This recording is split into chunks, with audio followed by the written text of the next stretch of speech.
All right, so chapter 54 elaborates a bit more on what was described in chapter 49, and restoration of Israel. I think 51 as well has some of this in there. But here we go. We're continuing on in this little section of chapters that really do go together as a nearly continuous message. Here, Isaiah says, "Sing, O barren one." And this is the context of their restoration in the Messianic age. They overcome all their adversaries, and now the Messianic age is getting underway. "Sing, O barren one who did not bear." The barren one could be literal barren individuals, or for a lot of people, there's definitely a spiritual interpretation for this as Israel. Israel's spiritual barrenness is often described as Israel's inability to accomplish or fulfill the covenant in its own strength. And so Israel has been barren in the sense that Israel's been unable to achieve redemption on its own. So there's a spiritual interpretation there, but I think it probably parallels a literal interpretation as well, because you would think there's going to be supernatural repopulation of the land of Israel after they have suffered population collapse in the tribulation. So there's singing, there's rejoicing. Those who've been barren literally are going to have population growth. One of the reasons why I think this is more than just a spiritual application, because what Isaiah describes is quite literal. He says, "The children of the desolate one will be more than the children of her who is married. Enlarge the place of your tent.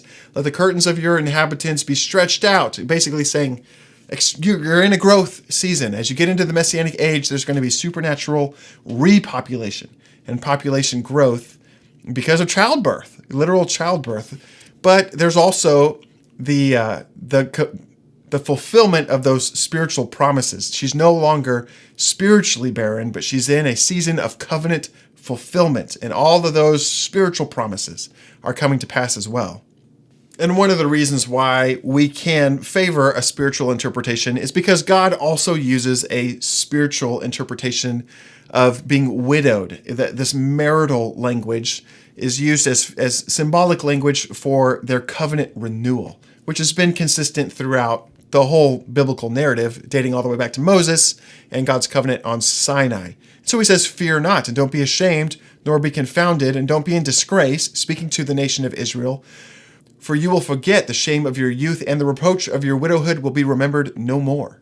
Really, Isaiah is diving into what Hosea talks about in Hosea chapter 2, like almost identically, because there's a time when Israel goes after other lovers and feels rejected, experiences rejection, and feels this like widowhood because they've abandoned the Lord, and then they've gone after others, and now they're feeling widowed even though they're not truly.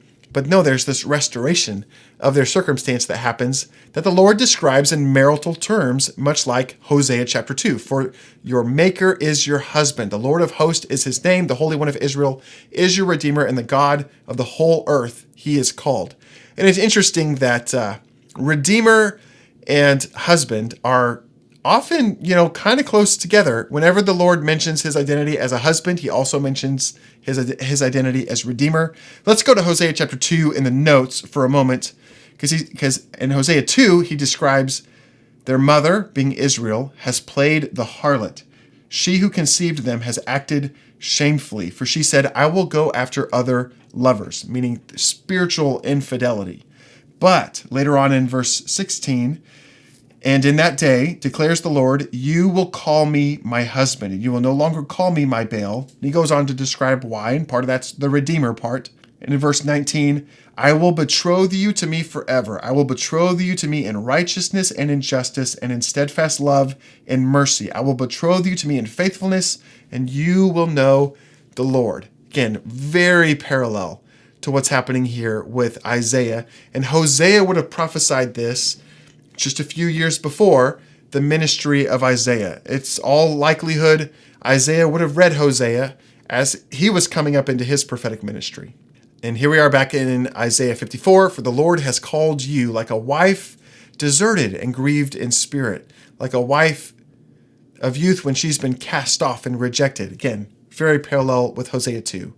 Let's move down to verse 9. Then look at what the Lord describes. He says, this is going to be like the promise of Noah, the covenant that I made with Noah. God brings this back and brings this up. Well, Just for the sake of record, let me just show you. It's in the notes, Genesis chapter 9. The Lord says to Noah, "Behold, I establish my covenant with you and with your offspring after you, and every living creature that is with you, the birds, the livestock, and every beast of the earth, as many as come out of the ark. For every beast of the earth," oh my goodness, "I establish my covenant with you, that never again shall all flesh be cut off." So it's this never again. I'm never going to destroy in this manner ever again. So he's recalling that covenant and saying, this covenant is going to be like that. As I swore that the waters of Noah would no longer go over the earth, so I swore that I will not be angry with you and will not rebuke you in the same way as the tribulation. He's saying this whole discipline and covenant curses thing is actually going to be over now. The final tribulation is called the final tribulation for a reason, because it's the last tribulation. It's the last instance of God's discipline in that way at all for the rest of Israel's existence. That's how one of the reasons we know Israel's salvation in the Messianic age is permanent. And it's because he's making a covenant with them at the beginning of the Messianic age to assure its permanence. He says, the mountains may depart and the hills may be removed, but my steadfast love will not depart from you, and my covenant of peace will not be removed. He literally is describing a covenant of peace with Israel that is instituted at the beginning of the Messianic age, which amounts to the complete removal of any possibility of any covenant curses ever again. Like, Israel's salvation is permanent. We're only going to experience covenant blessing, and there's going to be no more covenant curses. We have a permanent, comprehensive salvation and covenant fulfillment. And that is what is meant by Isaiah in chapter 33, verse 21, when he talks about the Lord's majesty will be for us, and there won't be any threats, essentially. He's saying we're going to have all the benefits, we're going to have none of the drawbacks in Isaiah 33. And then I want to mention in Hosea 2, that Hosea 2 makes reference to this covenant in a very similar language to the language he used with Noah. He says, Hosea 2, verse 18, which I just looked at a section of that earlier, but he says, I will make for them a covenant on that day with the beasts of the field and the birds of the heavens and the creeping things on the ground. So similar to Noah. And I will abolish the bow and the sword and war from the land, and I will make you lie down in safety. So look what he says. Behold, I set your... oh no, I'll come back to that. All your children will be taught by the Lord, and great will be the peace, the shalom, of your children. In righteousness you will be established. You shall be far from any oppression, for you shall not fear, and from the terror, for no terror will come near you. Because if anyone stirs up strife, it will not be from me. Now, what's meant here is that the Lord will no longer use any foreign adversary or any domestic adversary as any instrument of discipline ever again. The Lord will not stir up adversarial nations as instruments of discipline for Israel. There's no need for those covenant curses anymore. That is done. Israel's salvation is permanent, it's comprehensive, and it's everlasting. And it's an amazing part of the Messianic age that it's permanent covenant blessing and no covenant curses. If anyone stirs up strife, it will not be from me. For whoever stirs up strife with you shall fall because of you. He's saying, I will contend with those who contend with you. We just looked at that. And what a strong, empowering message that would be at their covenant renewal. Behold, I created the smith and the bow and all of that, all the weapons. And this is the context where we get this famous verse where he says, no weapon that is fashioned against you will succeed. For you will refute every tongue that rises against you in judgment. Israel will never again be under the judgment of adversarial nations or accusers ever again. This is the heritage of these servants of the Lord, for their vindication is from me, declares the Lord. And I know we love to quote this message. A lot of people love to pray it over people when they're under trials. And it's a good promise. I think you can totally pray for interim fulfillments of this, as long as you understand that the total fulfillment of this is in the context of Israel's permanent salvation and the removal of all covenant curses at the end of the age. How amazing is that? And how amazing, I mean, there's a literal total fulfillment of this that so far exceeds what I think so many Christians assume when they just look at this passage in isolation, even that verse and that promise. When you look at the full context of what he's talking about here of remarriage, betrothal, restoration, and salvation, I mean, the depth of it is a much more remarkable promise than what I often hear people, passingly reference as they talk about this verse in isolation. I think that's pretty cool. Oh my goodness, and I almost forgot to come back to verse 11 and 12.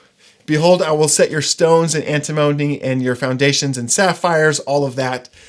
He is talking about the rebuilding of Messianic Jerusalem. It's the rebuilding of, I think later prophets are really going to highlight, I think they will substantiate that this is like terrestrial Jerusalem, earthly Jerusalem during the Messianic age. If it's not, maybe I'll come back and correct myself that it's heavenly Jerusalem. But I think later prophets are going to mirror this as earthly terrestrial Jerusalem. It sounds weird to say, but this is Jerusalem during the Messianic age. It's walls. The walls. Again, remember, he cares about the walls. And I told you we would talk about that. Where did he say, I watch your walls are continually before me? Hang on. Oh yeah. In chapter 49, verses 15 and 16, where he talks about your walls are continually before me. And here he is again, talking about the rebuilding of their walls. But it's more than just God cares about their walls, and their walls are this figurative salvation. No, actually, their literal design has some intentional beautification in it to represent that salvation. Jerusalem will have been damaged by the Antichrist siege during the tribulation in that final battle. But God promises to rebuild earthly Jerusalem using precious building material, gemstones that are set in antimony, which was a costly, dark, decorative ink that was often used for makeup. And so imagine, even the mortar between the stones is this decorative substance that God has put together for the walls of the city. Oh, that's cool. And in the city, your children will be taught by the Lord, and great will be the peace, the shalom of your children. And again, there'll be no oppression, no terror. It's amazing.